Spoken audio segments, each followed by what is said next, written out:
لو اي حد بيسمعني دلوقتي عنده فكره ان الاكتئاب ملوش علاقه بالدين، الاكتئاب ليه درجات كبيره جدا. اولها ان انت بس تكوني مش مبسوطه، مش سعيده، مش مرتاحه، في درجات. بعد شويه بتوصلي الالم شديد جدا وفي حاجه جوه ملخبطه. بعد كده اخر درجات الاكتئاب اللي هو انت ما تبقيش حاسه بحاجه خالص.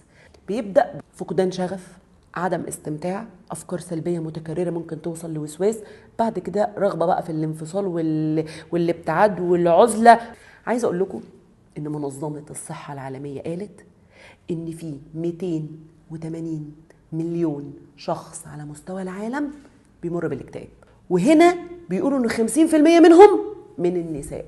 درجات الاكتئاب هي غير مرتبطه نهائي خالص، لا بمستوى اجتماعي ولا بمستوى عاطفي ولا ليه اي روح. بالله عليكم ادوا فرصه لنفسكم مره واحده بس ان انتوا تسمعوا. انسوا ان انتوا تنفصلوا عن فكره ان انت ترتاح نفسيا وانت بعيد عن ربنا.